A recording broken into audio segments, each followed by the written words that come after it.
Bonjour à tous, j'espère que vous allez bien. Je vous retrouve aujourd'hui pour un épisode spécial Noël dans lequel je vais répondre aux questions que vous avez pu me poser, que ce soit sur Instagram ou sur YouTube.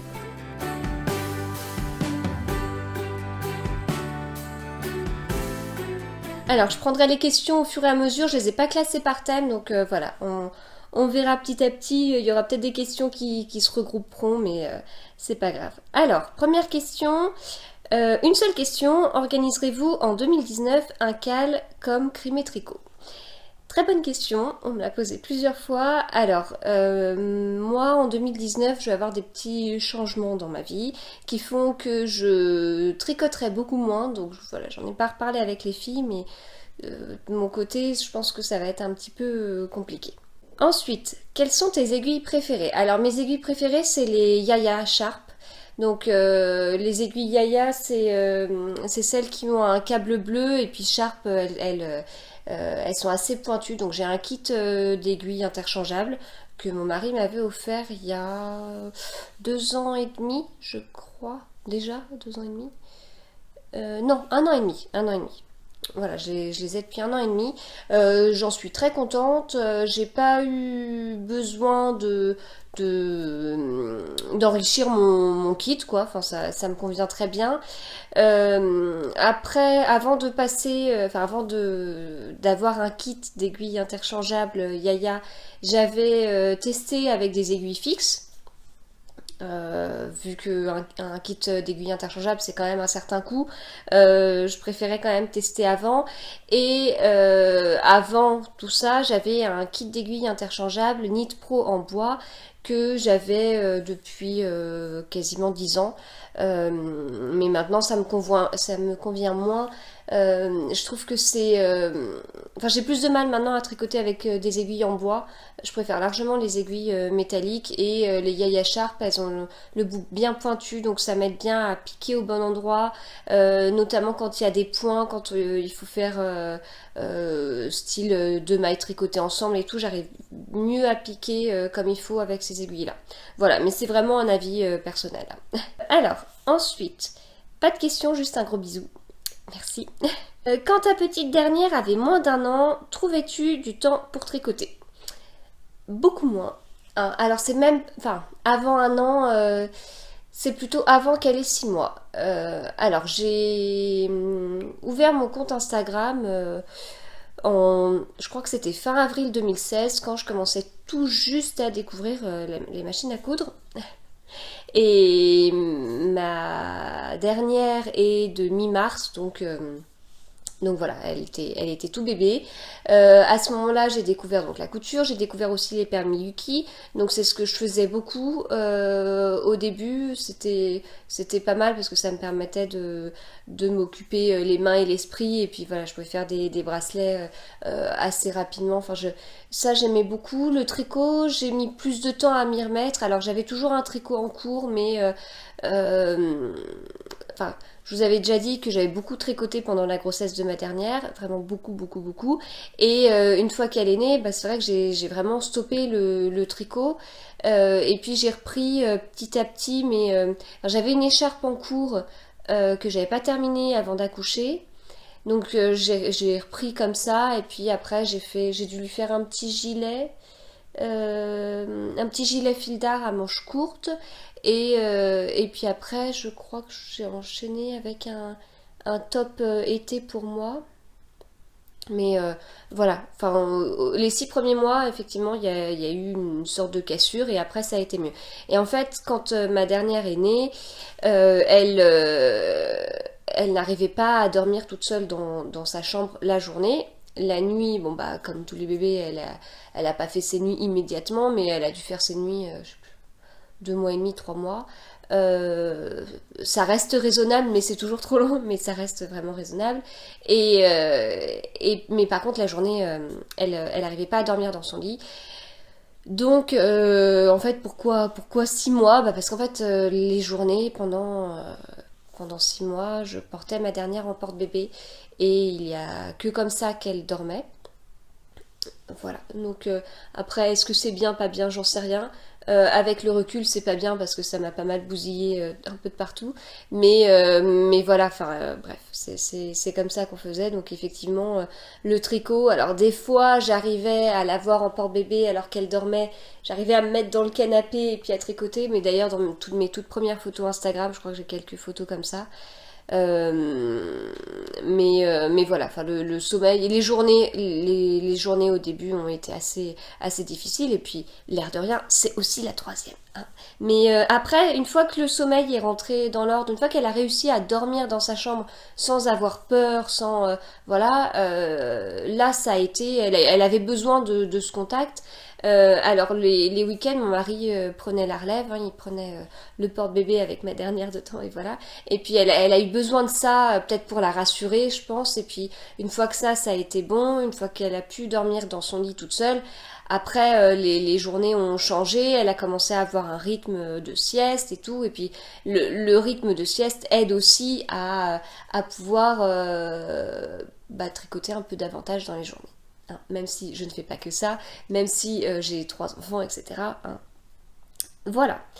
À combien d'heures par semaine estimes-tu ton temps de tricot? Alors ça, c'est une question à laquelle je refuse à chaque fois de répondre parce que c'est... voilà, je suis quelqu'un d'assez carré, etc. Et donner un chiffre précis, ça m'est totalement impossible. Tout simplement. Donc, le soir, si j'ai rien de prévu, normalement, je peux tricoter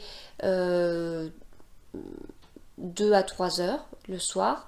Voilà, donc c'est en général, donc ça veut dire euh, si je sors pas, si les enfants dorment bien, si mon mari est bien rentré euh, à l'heure habituelle, il n'a pas eu de réunion, etc. Enfin voilà, mais c'est le truc le plus sûr, on va dire. Ensuite, en journée, bah, c'est souvent pendant la sieste de ma dernière, mais pendant la sieste de ma dernière, les mercredis, les samedis et les dimanches, bah, on va faire des activités avec les enfants, donc je pourrais moins tricoter ou pas. Ou, voilà, ça. Donc ça peut être.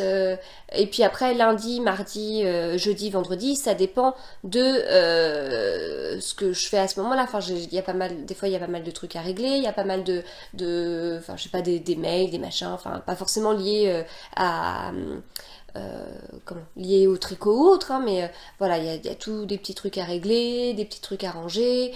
Et puis, bah, si j'enregistre mon épisode de podcast, donc une fois par semaine, bah, il y a toute la sieste qui est prise sur ça, parce qu'une fois que j'ai fini d'enregistrer, je passe au montage de la vidéo. Des fois, j'enregistre plusieurs fois dans la semaine, donc si j'enregistre plusieurs fois, c'est aussi à ces moments-là. Donc voilà, les siestes, c'est assez variable. Et puis ça dépend aussi de si elle fait sa sieste ou pas. Voilà. Bon, là pour le moment, je touche du bois. Elle continue, mais ce sera pas éternel. Hein. À 2 ans et demi, on se doute bien que il y a un moment où ça s'arrêtera. Voilà. Donc ça, après, enfin voilà, ça dépend vraiment des journées. Des fois, les week-ends, les matins, je tricote un peu. J'aime bien faire durer mon petit déjeuner en fait. Les week-ends quand on n'a rien de prévu. Hein. Et puis ensuite, enfin, du style, le matin, je prends un thé au petit déjeuner. Bah, mon thé, je le fais durer très longtemps. Et puis, je prends mon tricot et puis j'avance. Voilà. Donc, c'est assez difficile à estimer. Voilà, donc je ne peux pas donner une réponse précise. Après, à chacun de faire ses estimations, mais mes semaines sont très différentes. Et là, cette semaine-là, en l'occurrence, est vraiment très particulière. Bon, j'enregistre avant Noël, mais elle est très particulière. Donc, du coup, enfin, j'ai des rendez-vous à droite à gauche. Enfin, voilà, donc je tricote moi. Alors, suite des questions. Qu'est-ce qu'on mange pour le réveillon? Excellente question. Je pense que ce sera un chapon. Parce que c'est tout le temps comme ça dans ma famille en tout cas. Quelle est votre routine blocage des tricots et est-ce que vous utilisez une lessive particulière? Alors, blocage des tricots, eh bien, alors en fait je vais faire l'inverse. La lessive, je commence par la fin. La lessive, j'utilise de Le Calan, qui est une lessive sans avoir besoin de rincer, donc ça c'est super. J'avais acheté ça à Clamart sur le stand de Lily Comme Tout, et voilà, je trouve ça très pratique. J'avais pris une petite bouteille que j'ai toujours pas terminée, donc j'en rachèterai une quand j'aurai fini. Alors après, petite ou grande bouteille, je ne sais pas encore, mais voilà, en tout cas moi je suis très contente de cette lessive là. J'ai jamais testé la Soak, qui je crois est plus connue, mais c'est le même principe, mais voilà. Donc ça j'en suis très contente. Après la routine, bah c'est voilà, on laisse tremper le tricot avec le calan et tout ça, donc avec une eau ni trop chaude ni trop froide. Ensuite le tricot, je le mets sur une serviette, je mets une autre serviette sur le tricot, donc il y a une serviette, le tricot, une serviette, je roule ça. Et alors là, c'est le moment en général où mes filles, elles arrivent. Mon fils, moins, mais normalement, à ce moment-là, mes filles, elles guettent en fait, parce que je fais ça je fais ça à côté des salles de bain. Et alors en fait, j'ai une salle de bain où il y a une douche et c'est là où on a les serviettes. Et j'ai une salle de bain où il y a la baignoire et c'est là où je fais tremper mon tricot. Et entre les deux salles de bain, on a un couloir et ce couloir donne sur les chambres des filles. Donc, et puis il y a la chambre de mon fils qui est à côté. Bon, il pourrait voir, mais je pense qu'il s'en fout un peu.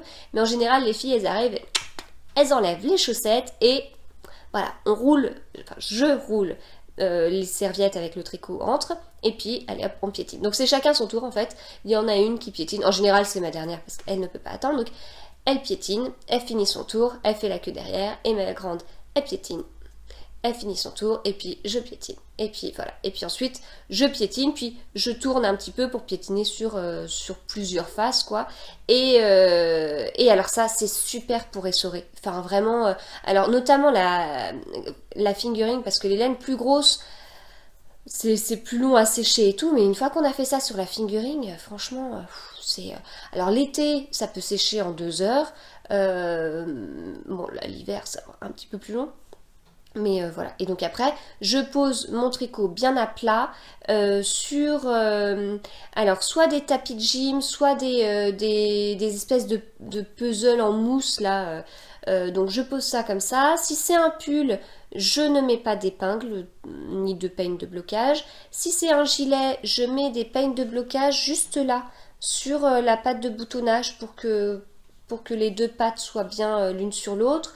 Si c'est un châle, là j'épingle énormément. Donc s'il y a des picots, donc là c'est avec des épingles. Si c'est vraiment des bordures très droites, je mets mes peignes de blocage. Voilà. Donc voilà comment je fais pour bloquer. Et je fais la même chose quand je lave mes tricots, sauf que derrière j'épingle vraiment jamais. Tu viens boire un thé à la maison? Volontiers. Alors, autre question, pourrais-tu te passer de tes tricopines? Donc, très bonne question, parce que... Enfin, du coup, pour y répondre, c'est pas si simple que ça. Enfin, disons que... alors, mes tricopines, donc soit je vois des tricopines à détricoter, ou j'ai contact avec des tricopines sur Instagram. C'est pas forcément les mêmes. Donc les tricotés, bah, c'est super. Enfin, donc, de mon côté, j'en organise un peu moins. Enfin là, en l'occurrence, ça fait plusieurs jours que j'attends la réponse d'une des personnes chez qui on fait un tricoté pour savoir si on peut venir ou pas, si c'est ouvert ou pas. Voilà, donc c'est toujours un peu compliqué niveau organisation. Mais c'est super, moi ça me fait du bien. Et puis ensuite les tricopines par message, bah voilà, c'est agréable de pouvoir échanger si on tricote un même truc ou de pouvoir se dire bah t'es sur quoi, bah moi je suis sur ça, puis se dire tiens est-ce que t'as avancé, t'en es où, enfin voilà, c'est toujours agréable. Et puis ça permet aussi donc il y a les copines et puis il y a les amis et voilà, du coup j'ai fait des super rencontres virtuelles et donc non, je pourrais pas me passer de mes amis virtuels, j'en ai pas 3 tonnes, mais je pourrais pas m'en passer. C'est toujours agréable d'échanger un message dans la journée, plusieurs messages dans la journée, ou tout le temps des messages dans la journée. Enfin bon, c'est voilà, c'est donc non, je pourrais pas m'en passer. ça, ça fait du bien de pouvoir partager et puis on apprend aussi, enfin voilà, enfin du coup, ça permet de découvrir des laines ou justement si tiens telle marque fait telle promo en ce moment, hop, on peut se partager les trucs. Enfin, ouais, ça fait du bien. Le Bon, déjà moi mon quotidien c'est un quotidien de maman à la maison, donc ça fait du bien de pouvoir échanger sur ça. Le tricot c'est mon univers rien qu'à moi, avec Instagram, YouTube, etc. Donc voilà, ça c'est mon univers à moi, c'est ce qui me permet d'être derrière disponible pour les enfants. Voilà, je pense l'être beaucoup. Je pense être vraiment très présente pour les enfants. Mais derrière, vu que une grosse partie de ma vie est pour les enfants, derrière, avoir tout ça, pour moi, ça me fait du bien. Et puis voilà, pouvoir échanger. Enfin, moi, le podcast déjà me fait beaucoup de bien parce que ça me permet d'échanger, de pouvoir voilà, faire parler de mes tricots, de petits trucs que j'ai pu découvrir et tout. Donc voilà, ça déjà, ça me fait beaucoup de bien. Mais pouvoir échanger tous les jours avec les tricopines, c'est super aussi. On se sent moins seul en fait. Et puis c'est pas que tricot non plus parce que voilà, c'est des amis, même virtuels, même si on s'est pas vu 50 000 fois, bah si à un moment donné ça va pas, on sait qu'elles sont là et ça fait du bien de pouvoir échanger. Voilà. Alors, quel premier modèle conseillerais-tu pour un jacquard? euh, alors, j'ai le modèle en tête, il faut juste que je retrouve son nom. C'est un modèle de Carrie Bostic Hodge que j'avais porté il n'y a pas très longtemps dans un épisode de podcast. Je vais sur Ravelry pour retrouver son nom parce que j'y arriverai pas sinon. Que j'avais tricoté en épale de drops. Le Lighthouse, voilà, le Lighthouse pullover. Je le trouve très bien. C'est un pull qu'on commence par le bas, donc on va du bas vers le haut. On commence le corps, on fait les manches pareilles, et puis ensuite on rejoint tout le monde pour faire un yoke en jacquard. Alors au niveau des couleurs, on a une couleur principale et un, deux, trois couleurs contrastantes. Bon, après, si trois couleurs contrastantes, vous trouvez que c'est trop, vous pouvez toujours peut-être arranger les motifs pour faire des petites modifs et puis utiliser moins de couleurs, hein, ça c'est à chacun de voir. Le motif est pas très compliqué, c'est pas un énorme yoke non plus, la couleur principale est très présente sous les motifs, donc voilà, je trouve que c'est un premier modèle très bien. En plus ça se tricote avec des grosses aiguilles, enfin des grosses aiguilles. Je recherche l'échantillon, il est de 19 mailles, donc voilà, c'est quand même un fil plus épais que de la fingering, donc ça va vite aussi. Voilà, je trouve que pour un premier modèle, il est très bien. Par contre, je crois qu'il n'est disponible qu'en anglais. Alors, j'ai eu deux questions sur les cadeaux que j'ai pu avoir. Donc, si c'est pour un épisode après Noël, tu nous montreras ce que le Père Noël t'aura apporté. As-tu reçu des cadeaux laineux ou couturesques? J'enregistre avant Noël, donc ça je vous montrerai du coup dans mon épisode de podcast que je ferai le prochain quoi. Celui de la semaine prochaine. Quelle est ta technique pour changer de pelote? Alors, j'utilise depuis peu le nœud magique. Voilà, donc j'ai pas fait de tuto, on m'a beaucoup demandé, j'ai pas fait de tuto pour l'instant, j'ai moi-même utilisé des tutos qui étaient sur YouTube, je verrai si j'en fais un ou pas. Pour l'instant, j'ai trouvé ça plutôt bien, en tout cas bien solide. Voilà, bon après, Enfin, l'idéal quand même pour moi, c'est de changer une pelote ou un écheveau en début de rang.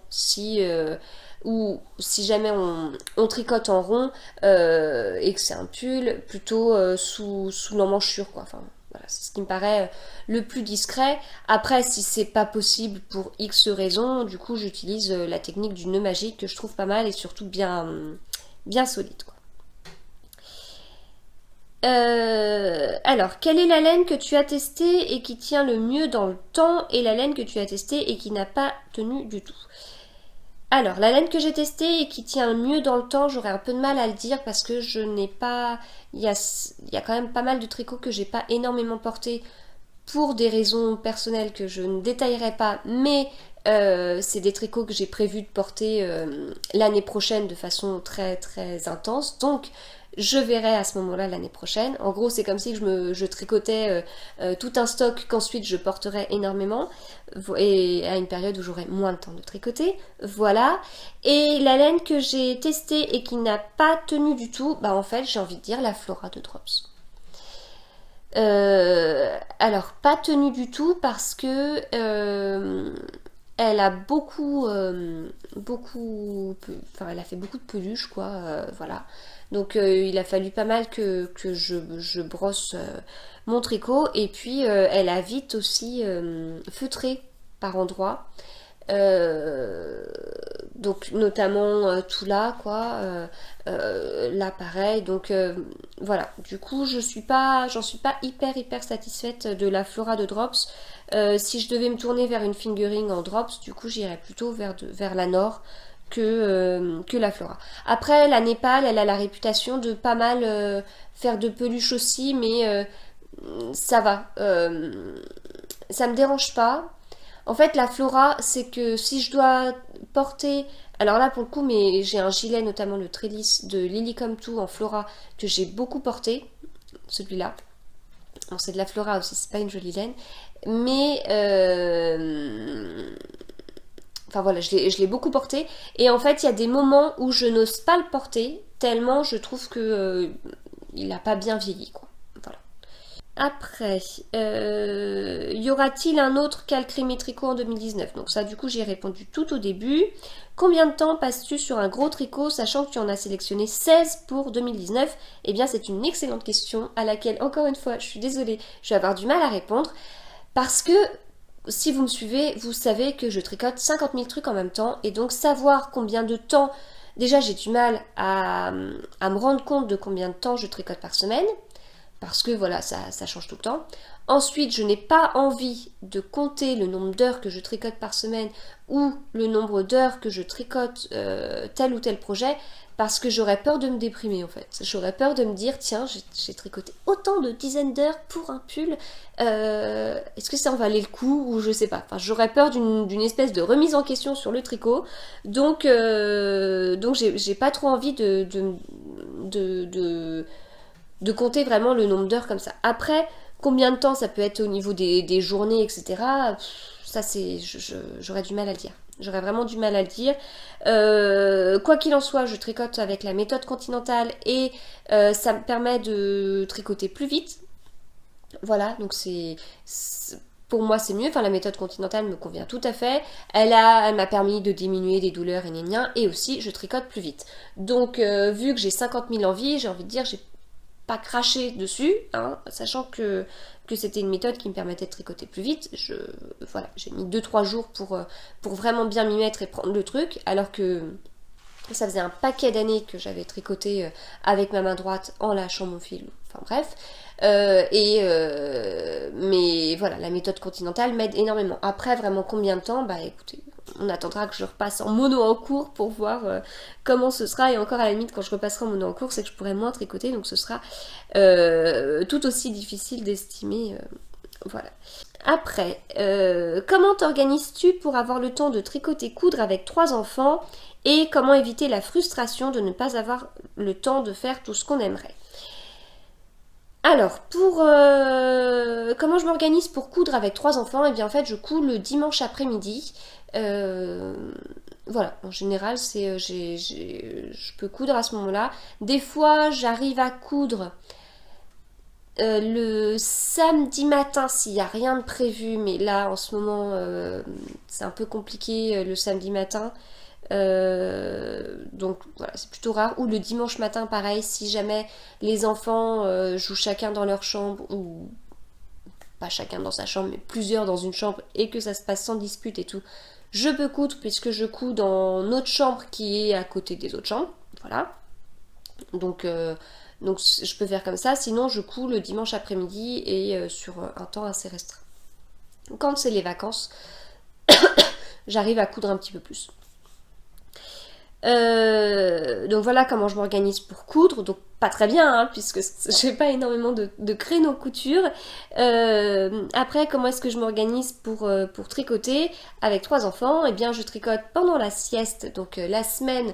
Mes 2 grands sont à l'école, donc une fois que je les ramène à l'école, je couche ma dernière pour qu'elle fasse sa sieste. Et là, c'est ce que je vous disais tout à l'heure, je règle les petits trucs s'il y a besoin de régler, et là, je peux tricoter. Donc voilà comment je m'organise. Sinon, sinon ça peut être le dimanche soir, on met en général un grand Disney à la télé, bah là je tricote à ce moment-là. Tous les soirs je tricote. Quand les enfants sont couchés, donc là on les couche assez tôt, enfin ils se lèvent assez tôt, on les couche assez tôt. Euh, voilà.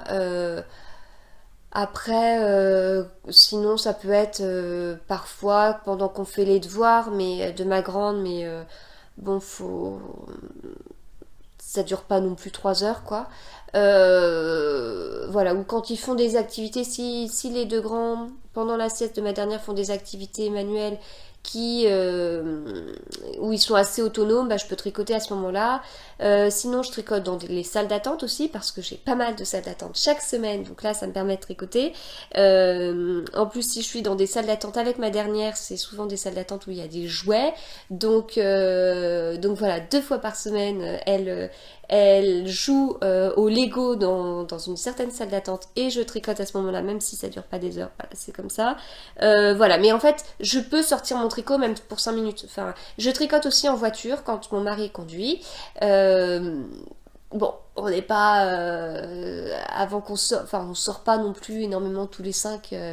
Mais voilà, c'est aussi un moment où c'est possible. Donc voilà. Donc j'essaye de sortir mon tricot dès que je peux, mais c'est voilà. Enfin, c'est comme ça que je m'organise, quoi. Et après, comment éviter la frustration? Alors après, enfin, moi j'ai tendance à me fixer des objectifs, mais depuis que je suis étudiante, je fais toujours ça, je me fixe des objectifs qui sont hyper atteignables. Voilà. Puisqu'en fait, mon réel objectif est de dépasser mon objectif. Parce que je trouve ça hyper stimulant et tout ça. Donc, du coup, voilà, c'est comme ça que je peux éviter la frustration. En fait, je me fixe des objectifs totalement réalisables, et une fois que je les réalise, je me dis trop bien, j'ai réalisé mon objectif. Donc voilà pour cette question. Alors, après, donc là, c'était fini pour les questions sur Instagram. Je vais passer aux questions que j'ai eues sur YouTube. Donc, quel est ton top 3 en termes de laine pour le rapport qualité-prix? Alors, ça, c'est une bonne question. Alors, je ne sais pas si je vais en donner 3. Bon, déjà, Drops au niveau de la marque. Donc là, on n'est pas sur la qualité, mais Drops au niveau de la marque. Il y a quand même un bon rapport qualité-prix, même si je vous ai dit que la Flora, c'était pas top. La Népal, nickel. La Lima, je l'ai tricoté qu'une fois, ça a l'air pas trop mal. J'ai beaucoup tricoté l'alpaca de Drops pour des jacquards. La Nord, j'ai tricoté une fois, mais elle a l'air bien et assez solide aussi. Donc voilà, je trouve qu'au niveau rapport qualité-prix, la Drops est imbattable. Enfin, imbattable dans le sens où c'est une laine qui est vraiment pas chère et la qualité est quand même pas trop mal. Je compare ça avec Fil d'Art où pour bien plus cher que de la Drops, on a de l'acrylique. J'ai rien de particulier contre l'acrylique, hein, enfin, mais du coup, enfin ça me fait bizarre en fait de payer plus cher pour de l'acrylique par rapport à la Drops où c'est de la laine, c'est de l'alpaca, voilà. Même si certains diront que certains critiqueront ces fibres, etc. Mais bref, pour moi, Drop, c'est assez imbattable. En plus, il y a un sacré choix de coloris. Il y a les catégories mixtes qui ont des sortes de comment enfin des nuances dans les couleurs. Enfin, voilà, je trouve ça très bien. Après, j'avais acheté la Kids à Mondial Tissu cet été pour faire le gilet bretzel de Nadia Crétin-les-Chênes et je trouve cette qualité vraiment très très bien. Je l'ai pas mal porté. En fait, en résumé, j'ai énormément porté les laines pas trop chères et je n'ai pas beaucoup porté les jolies laines. Et je l'ai pas mal porté et c'est bien quoi. Enfin, ça, je trouve que le... Enfin oui, je trouve que ça tient pas mal. Donc c'est du mérino.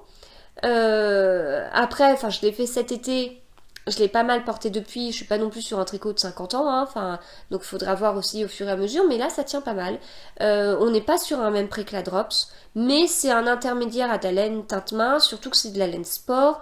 Donc moi la laine teinte-main, j'y vais quand c'est de la fingering, sinon je n'y vais pas. Sauf pour celui-là, qui est le Lady Marple de Nadia Crétin-Lechen que j'ai tricoté en DK des Jolies de Milly parce qu'elle avait fait une promo incroyable du style moins 30% sur sa laine et j'avais acheté de la DK à ce moment-là. Sinon, j'en achète pas à cause du prix. Et du coup, c'est vrai que c'est souvent là que je me dirige vers de la Drops ou pour un jacquard par exemple, vers la Drops ou là en l'occurrence vers cette laine Mondial Tissu qui était vraiment pas mal. Voilà. Après, les laines teinte-main, j'ai pas assez de recul. Bon, moi j'aime beaucoup en tricoter, c'est très agréable à tricoter. Les couleurs sont très jolies, etc. Mais voilà. Donc ça c'était pour ça la première question. Sinon, parmi tous tes projets tricotés, si tu devais n'en choisir qu'un dans chaque catégorie, gilet, pull, bonnet, châle, etc., lequel choisirais-tu et pourquoi? Donc là j'aime bien parce qu'on arrive à un petit récapitulatif. En plus j'ai pris que des projets de cette année. Voilà. Donc, catégorie gilet.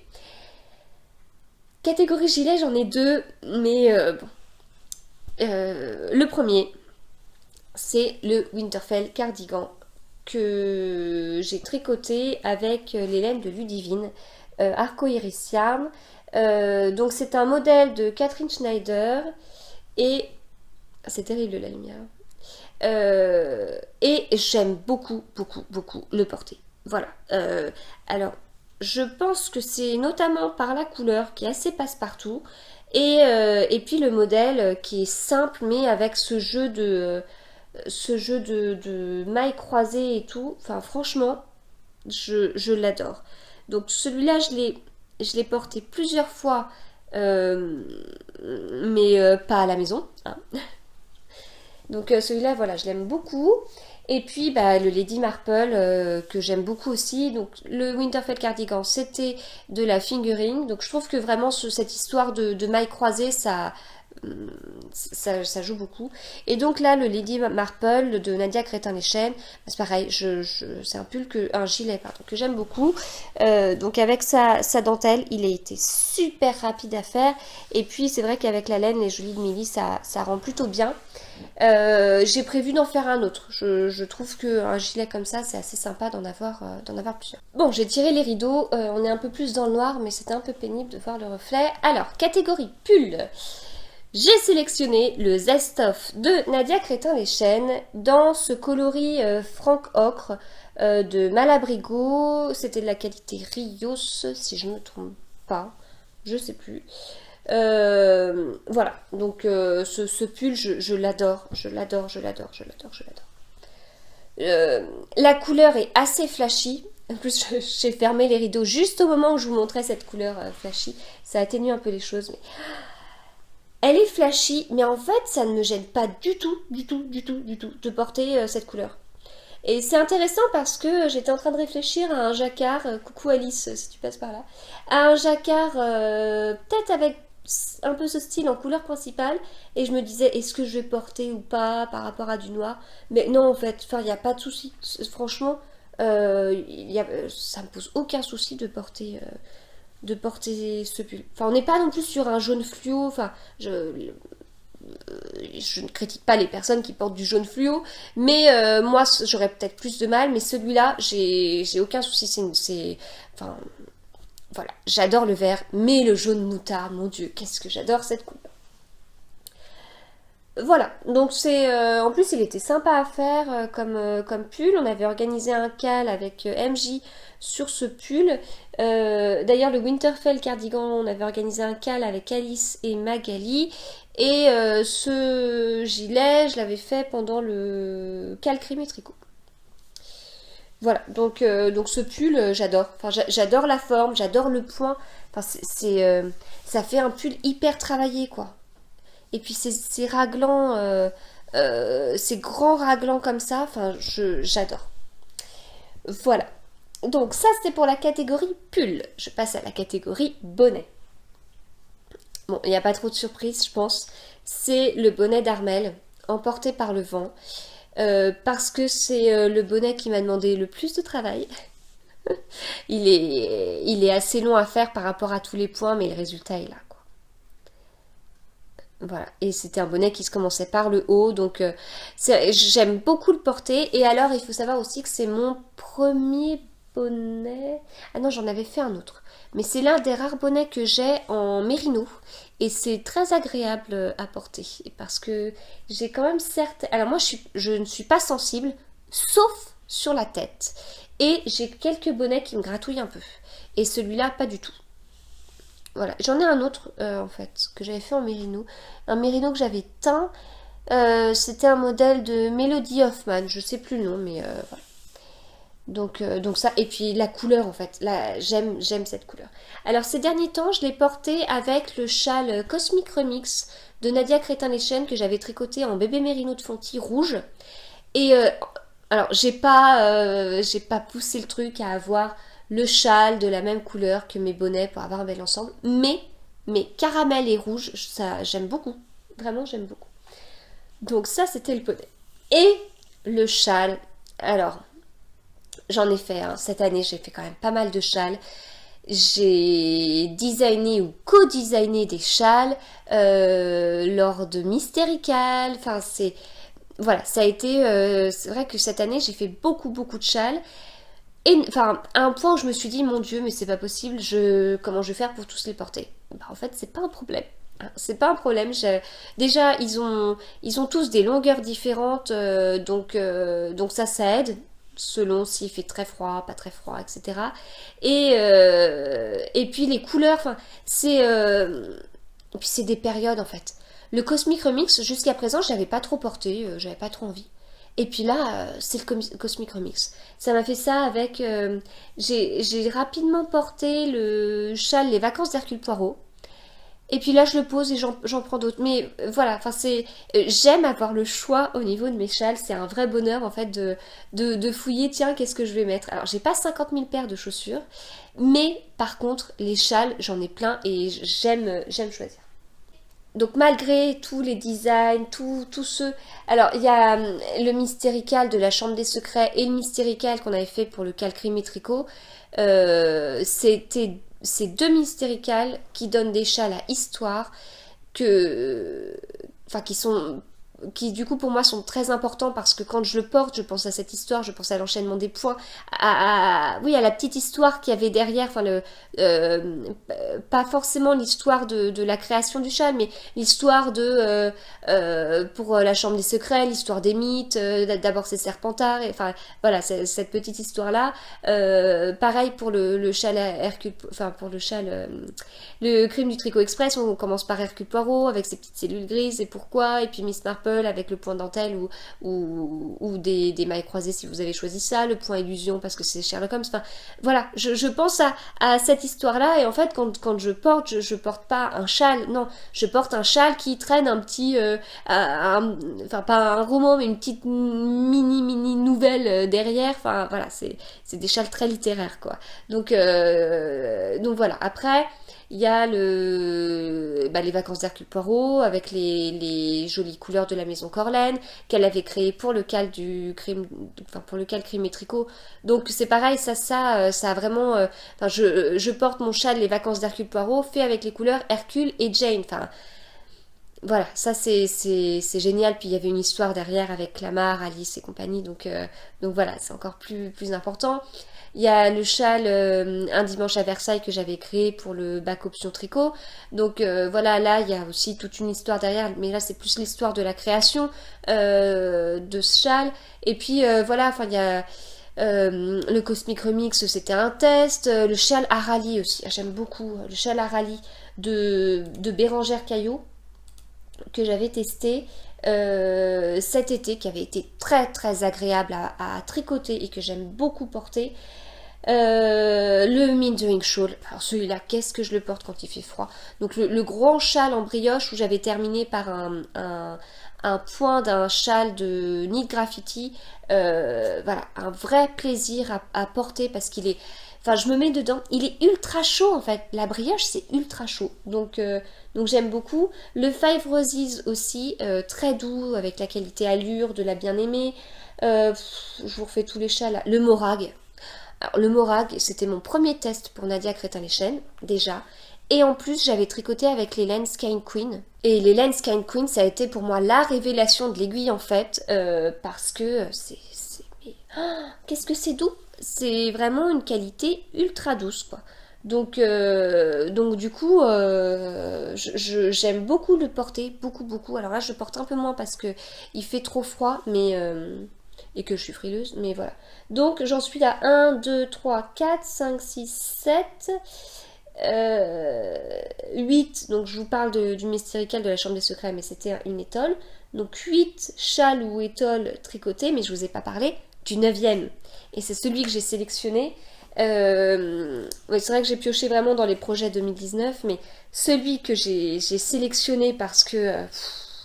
vous voyez là les petits bouts, hein, vous voyez ce que c'est?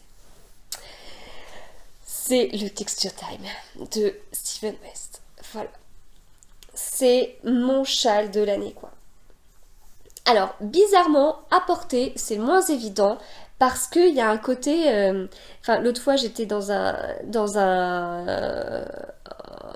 café, enfin, une sorte de resto. J'avais posé ça sur une chaise. Et puis, il y a quelqu'un qui... ça, c'est le pull de qui? Non, en fait, c'est pas un pull, c'est un méga châle. Enfin, donc, au niveau des couleurs, enfin, j'adore les couleurs et tout, mais il y a un côté plus voyant, quoi. Enfin, vous voyez, quand on met... Donc moi, je le porte, hop, comme ça. Donc j'ai mon grand pan de brioche, et puis après, bon, je mets à peu près comment je le mets. Et puis là, je passe 3 heures à trouver l'endroit de l'envers. Voilà, je porte un peu comme ça. Bon, c'est pas discret, c'est pas un châle qui est discret, quoi. Mais j'adore. Déjà, j'ai pas froid avec. Il y a 1700 mètres de fil, si mes souvenirs sont bons, donc on peut pas avoir froid. Et qu'est-ce que c'était bien à tricoter! Mais il était trop bien à tricoter. Donc voilà, forcément ça reste avec les différents indices de ce Mystérical qui était mon tout premier Mystérical et mon seul Mystérical auquel j'ai participé. La bordure, mais quelle bordure, quoi! Enfin, j'y repense parce que je dois faire toute la bordure de mon Comfort Fade Cardi où il y a vachement de mailles et tout, et je me dis non mais attends, rappelle-toi la bordure du Texture Time où t'avais 600 mailles et où tu les as fait sans souci tellement c'était bien. Donc voilà, tous les couleurs, les points, la découverte de cette magnifique tresse, la douceur de la soie, là, de laine amourée, hyper agréable. La douceur aussi du coloris Antoinette d'Arcoiris Yarn. Après, c'est des couleurs de Papy Put qu'on m'avait offert à mon anniversaire par les tricopines, donc encore merci. Vraiment. Enfin, ce châle a été un bonheur tricotesque, un bonheur quand il fait froid. Donc quand il fait super froid. Alors en fait, je porte plus ce châle et le Midwing Shawl que le Find Your Fate, que je porte un petit peu moins. Voilà. Mais enfin, bref, c'est du coup mon châle, le châle que je préfère. Voilà. Alors, ensuite, pour toi, le tricot, la couture, est-ce de l'artisanat ou de l'art dans ta pratique ou en général? C'est-à-dire, quelle place y a-t-il pour la création, l'émotion, l'expression dans ces pratiques? Alors, pour moi, le tricot et la couture, c'est... alors, il y a un côté créatif, bien sûr, parce que, voilà, on part d'une pelote et derrière, enfin, d'un échaud ou de plusieurs pelotes, plusieurs échauds, et derrière, on transforme ça en un tricot. Donc voilà, on a des aiguilles, on a de la laine, enfin, c'est un côté très magique et on crée quelque chose. Mais enfin, moi, quand je crée ça, entre guillemets, qu'est-ce que je fais? Je lis scrupuleusement les informations d'un patron. voilà, donc je suis exactement ce qu'on me dit de faire, et donc la créativité dedans, bah, bof quoi. Donc c'est donc enfin, du coup plus de l'artisanat par rapport à ça. Voilà. Donc après. La place pour la création, l'émotion, l'expression dans ces pratiques. Alors, création, bon, bah, sauf quand effectivement je vais créer un modèle, mais j'en ai pas créé 50 000, hein, donc là, il y a ça. Ou quand je vais adapter quelque chose, voilà, mais là c'est pareil. Émotion, expression, enfin, là je pense plus aux jolies laines, aux laines teinte main, où là du coup ça va me parler, enfin, cette couleur ça me parle quoi, enfin, c'est. Voilà, c'est. Donc je me répète certainement, mais je vous ai déjà dit que j'aimais beaucoup la peinture. Je suis pas non plus une grande. Je m'y connais pas énormément, mais je me rappelle notamment au musée des Offices à Florence où j'étais restée scotchée devant la naissance de Vénus et je pouvais plus bouger quoi. Enfin, c'est mon mari à un moment donné, il en a eu marre et puis il m'a poussé pour que je m'en aille, mais voilà, c'est ça me parle. Alors, je vais pas non plus. Enfin, je peux ressentir de l'émotion devant un film, quelque chose, mais devant un tableau, je sais pas comment expliquer, mais c'est beau, voilà, c'est beau, c'est beau. Et les couleurs des différentes laines, cette couleur, ça me parle. Là, c'est pareil, ça me parle, les nuances, enfin voilà, c'est beau. Donc là, oui, il y a de l'émotion souvent dans la couleur en fait des jolies laines teinte main. Là, oui, et et ce que j'apprécie aussi, c'est par exemple quand j'ai fait le châle de Steven West ou quand je fais du jacquard, quel que soit le jacquard, il y a un côté, stimulant quoi. Enfin, je sais pas comment dire. Le cerveau, il aime bien. Voilà, il y a des nouvelles choses qu'on apprend. C'est le coup de la tresse, quoi, trop bien. Le coup de la bordure, génial. Enfin, là, obtenir des méga trous comme ça, trop bien. Enfin, et puis bien sûr la brioche. Non, mais, cette brioche en décalé, et ça, voilà, c'est intéressant, c'est stimulant, c'est ça fait lien un peu avec la prochaine question, mais c'est ce que j'expliquais à ma grande. C'est comme quand on fait justement, elle est en CE1, donc là elle avait pas mal d'additions avec des retenues à faire. Bah c'est stimulant. Enfin en maths c'est hyper bien. Enfin quand on sait que, enfin quand on a le bon résultat, puis ça arrive aussi hein, que qu'en maths on est, enfin je pense par exemple au sujet qu'on avait à l'époque au bac, on avait toujours un méga exercice où en fait on avait toute une partie, enfin ce qui était fait en plusieurs parties. On avait toute une première partie qui nous amenait à une certaine fonction en général, enfin on transformait une fonction, et puis le deuxième exercice il commençait par on a cette fonction, voilà, donc g de x égale gna gna gna, et en général cette fonction était la même que celle qu'on avait obtenue à l'exercice d'avant, plus ou moins une constante, et c'est la même chose, donc c'est hyper stimulant parce que en fait commencer l'exercice 2 nous permet de valider la fin de l'exercice 1, et c'est comme justement quand on a une addition avec des retenues, on sait qu'on a le bon résultat, voilà, c'est stimulant. Donc ça, il y a les parties comme ça sur le jacquard où c'est stimulant, ou là où c'est stimulant, voilà. Donc après, tu as fait des études de maths, je crois, as-tu été prof. Dans quelle mesure cela influe-t-il sur tes loisirs créatifs? Donc oui, j'ai fait des études de maths. J'ai été prof. Alors j'ai été prof un an. Enfin ouais, mais c'était pas. Enfin j'ai. Comment dire?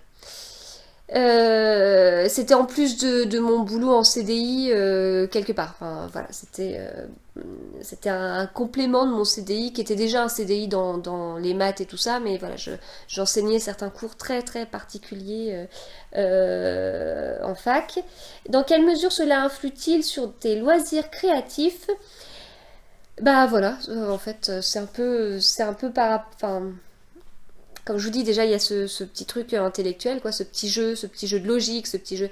Et puis, bah, là, je vais me fâcher avec les littéraires, mais, le tricot, c'est quand même que des maths. On est d'accord, c'est rempli de chiffres. C'est quand on fait tout un énorme motif de dentelle, à la fin, quand on retombe sur nos pieds, c'est quand même déjà c'est stimulant. Et puis ensuite, il a fallu compter, gna gna gna, et si c'est pas le cas, il faut retrouver l'erreur et enfin, je sais pas, c'est que des maths, je trouve. Donc voilà, du coup, comment est-ce que ça influe sur ça, sur mes calculs d'échantillons avec mes doubles produits en croix. Si jamais justement un truc va pas pour réadapter, bah voilà, soit on dit que c'est du bidouillage, soit on dit que c'est du calcul derrière. Mais bref, je trouve au final que le tricot c'est quand même énormément des maths. La couture, ouais, c'est de la géométrie, mais enfin, voilà, je ne suis pas une grande, comment dire, une grande adepte de la géométrie. Là, c'est plus le truc de mon mari, la géométrie. Après, enfin, quand je faisais des bracelets avec les perles, enfin, je sais pas, je dois avoir un esprit tordu parce que je trouverais toujours un rapport avec les maths dans ce que je peux faire. Mais oui, enfin, clairement le tricot, oui, quoi. Enfin, que penses-tu de l'idée assez répandue d'un clivage entre scientifique versus littéraire créatif, toi qui es à la fois mathématicienne et une grande lectrice? Eh bien,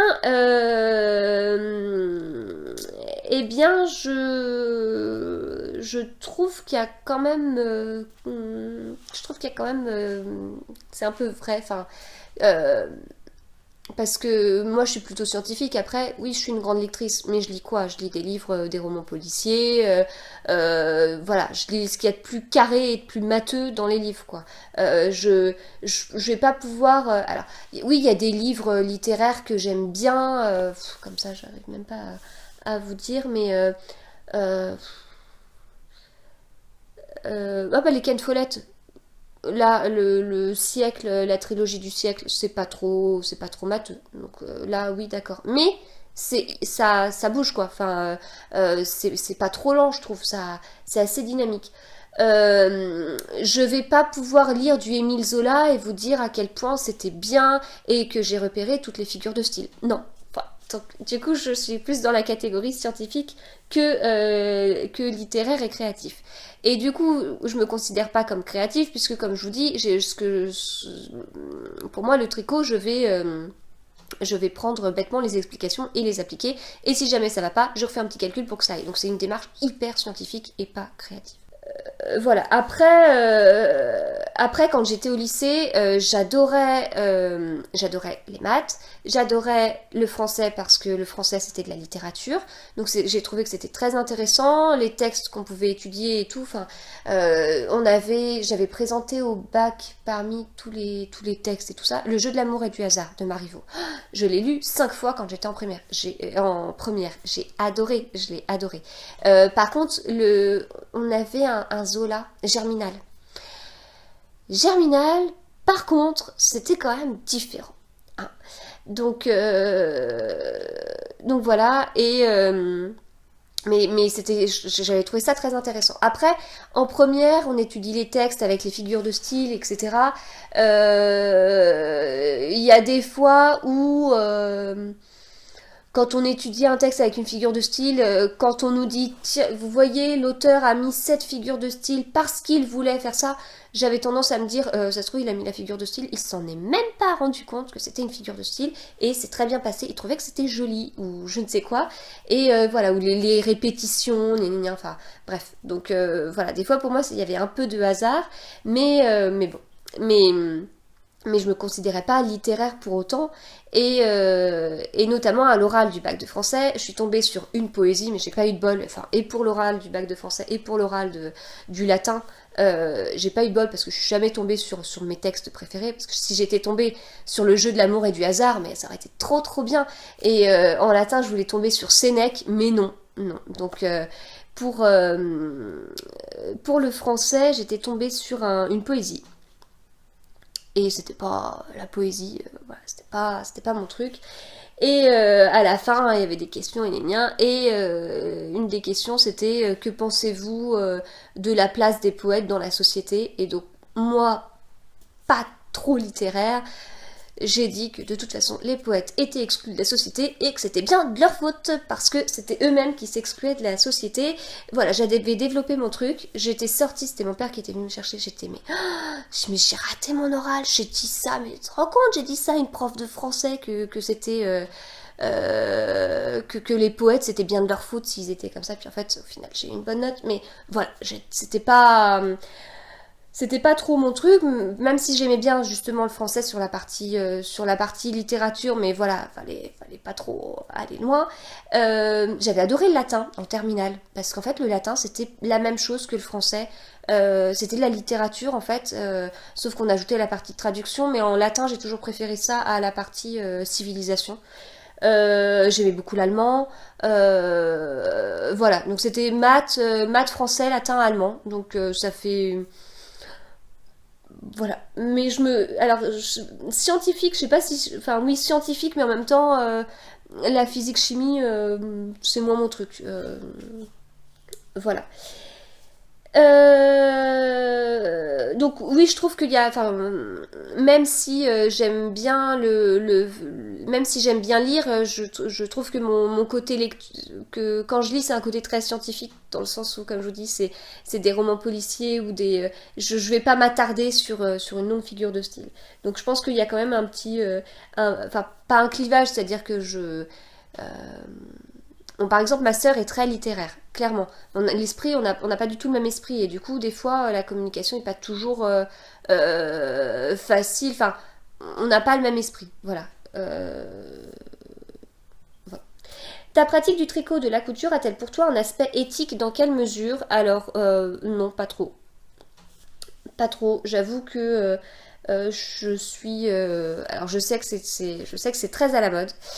Je suis plutôt du style où si j'ai une pelote à un certain prix, où on ne sait pas sa provenance et tout ça, mais elle est pas chère et pour une certaine qualité, et si on a une qualité quasiment équivalente et que le prix est 2 à 3 fois plus cher, mais on est censé savoir comment tracer, et ça, j'ai toujours un doute que est-ce qu'on réellement on connaît, on peut tout tracer de tout, de l'étiquette, du fil, est-ce que réellement, enfin, on peut tout savoir.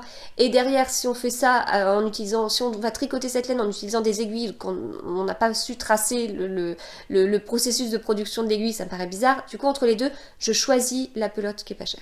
Voilà. Alors je sais que c'est pas du tout l'idée qu'on a en ce moment où il faut faire attention à ce qu'on achète et tout, mais voilà. Après, si on sait que c'est vraiment produit en France dans le respect de plein de choses et tout ça, et que c'est accessible financièrement, d'accord, mais derrière c'est pas toujours le cas, quoi. Alors, enfin, c'est un peu hors sujet, mais comme on n'a pas de thème imposé, te sens-tu concernée par les questions féministes en tant que femme dans un milieu scientifique ou que mère au foyer? Je pense aux réflexions que tu as eues sur le fait que tu tricotais tout le temps. Alors, est-ce que je me sens concernée par les questions féministes? Oui, alors je suis pas une féministe, je trouve que les féministes, ultra féministes, servent pas forcément la cause, mais oui, enfin je trouve que on peut être une bonne maman et tout en faisant carrière, enfin c'est pas incompatible. Je pense que dans un couple, la femme peut faire carrière et l'homme pas. Je pense que l'homme peut participer largement aux tâches ménagères. À la maison, c'est mon mari qui cuisine, et pas que, enfin, il fait vraiment pas que ça.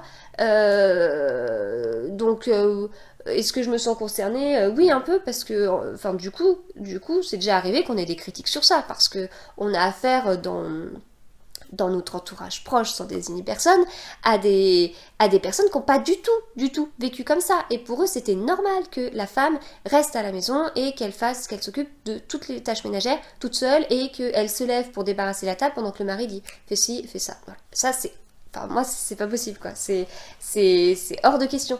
Et je suis contente que les enfants, justement, voient ça. Enfin, bon, alors du coup, je pense qu'on leur met dans la tête que c'est que papa qui cuisine. Bon, en réalité, la semaine, les midis, je cuisine. C'est un grand mot. Je leur fais à manger.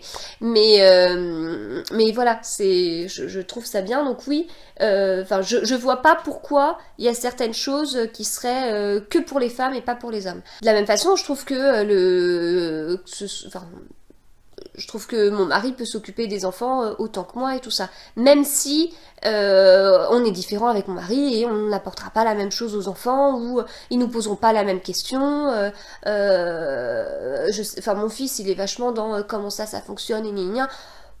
Moi, il y a des fois, je sais pas trop lui répondre, alors que je sais que son père, il pourrait très bien lui répondre. Donc voilà. Puis ma grande, si elle se pose des questions sur je ne sais quoi ou des, bah là, du coup, c'est plus moi qu'elle viendrait voir parce qu'on est avec mon mari, on est différents. Mais je trouve que, enfin voilà, je trouve qu'il n'y a pas forcément des trucs que pour les hommes ou que pour les femmes. Euh, et malgré tout, encore maintenant, bah, c'est pas évident de faire rentrer ça dans la tête des gens, parce que justement, comme je vous dis, on se paye des remarques, et, euh, et puis, surtout, donc là, par rapport aux réflexions que j'ai eues, les remarques, on les a par des femmes, voilà, donc c'est là aussi où c'est pas mal, parce que j'en étais arrivée à me dire, en fait, si les femmes ne peuvent pas faire ce qu'elles veulent, bah c'est peut-être à cause des femmes. Je sais pas. À creuser. Est-ce qu'au final, les hommes d'une certaine génération, je parle pas d'ancienne génération, mais est-ce qu'au final les hommes des nouvelles générations seraient pas plus ouverts à ça que les femmes? Je ne sais pas. Donc femme dans un milieu scientifique, en fait, moi c'est plutôt les maths que la physique. Donc en fait dans les maths c'est plutôt féminin. Voilà. Et après, dans un milieu d'hommes, enfin, on en parle souvent avec mon mari parce que lui travaille plutôt dans un milieu de femmes. Et un homme dans un milieu de femmes, mon Dieu, c'est trop bien. C'est oh là là, oh là là. Ou alors quand les enfants étaient petits et qu'il amenait les enfants à la crèche, non mais un homme qui amène les enfants à la crèche, qu'est-ce que j'ai de la chance d'avoir un mari comme ça. Par contre, une femme qui amène ses enfants à la crèche, c'est tout à fait normal. Mais une femme qui n'emmène pas ses enfants à la crèche, c'est pas bien. Voilà, c'est pas bien parce qu'elle travaille et qu'elle s'occupe pas de ses enfants. Alors qu'un homme qui n'emmène pas ses enfants à la crèche, c'est normal, il travaille. Voilà, donc c'est vrai qu'il y a pas mal de trucs à faire. Et après, en tant que mère au foyer, voilà, pour l'instant, effectivement, là en ce moment je suis à la maison. Effectivement, je me paye des réflexions. Bah oui, comme je dis, c'est des réflexions d'autres femmes qui, après, voilà, d'autres femmes qui travaillent et qui auraient voulu être à la maison, d'autres femmes qui ont essayé d'être à la maison, qui l'ont mal vécu, et voilà, enfin, bref, il y a 50 000 raisons où des femmes qui, quand elles sont chez elles, ne s'occupent pas de leurs enfants et s'occupent de leurs activités, voilà, et qui pensent que je fais pareil. Bon, bref, mais je pense qu'en fait, le souci des femmes, c'est les autres femmes. Alors, pas toutes, hein, mais voilà, bonus, si tu avais un bracelet que tu porterais quotidiennement jusqu'à la fin de tes jours et que tu devais faire graver une pensée dessus, ce serait quoi? Alors, ça n'a pas été facile, hein. Celle-là, c'est la dernière, elle n'a pas été simple. Euh, alors, j'ai réfléchi et j'hésitais entre trois choses. Alors, soit fonce, voilà, et je me dis, tous les matins, voir fonce, ah ça, j'aurais une super journée au top. Après, j'ai pensé un peu aux enfants et à une citation que j'ai sur ma petite lightbox. Rêve ta vie en couleur, voilà. Mais en général, quand on dit rêve ta vie en couleur, avec les enfants, on chante la chanson de Peter Pan. C'est le secret du bonheur, etc. Donc voilà. Et la troisième, qui est peut-être celle que je garderai le plus, c'est le meilleur moyen de réaliser l'impossible est de croire que c'est possible. Et je la garde pour deux raisons. La première, c'est qu'elle me parle. Voilà, le meilleur moyen de réaliser l'impossible et de croire que c'est possible, bah voilà, ça ouvre toutes les portes.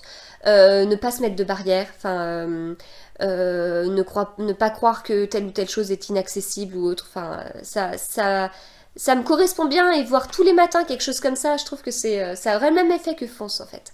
Et la deuxième raison, c'est que c'est extrait d'Alice au Pays des Merveilles et que j'adore Alice au Pays des Merveilles. Malheureusement, j'ai du mal à transmettre ça aux filles à cause de la Reine des Neiges. Mais même ma grande en étant plus grande, je me dis peut-être que, mais non, pas trop. Pourtant, j'avais fait une chambre Alice au Pays des Merveilles quand elle était petite. J'ai pas renouvelé pour ma dernière où j'ai fait Cendrillon, mais bon, bref, c'est ouais, pour moi c'est Alice au Pays des Merveilles. J'adore cet univers, j'adore le côté loufoque. Voilà, il y a deux choses où je peux vous ressortir des phrases sans que personne comprenne rien. Il y a Alice au Pays des Merveilles où à chaque fois que quelqu'un dit bah je m'assois où il n'y a pas de place, en général je réponds pas de place, pas de place, pas de place, voilà, à cause d'Alice au Pays des Merveilles.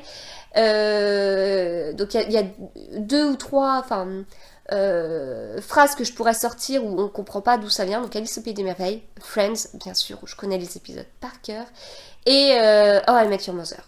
Voilà. Bref, donc voilà.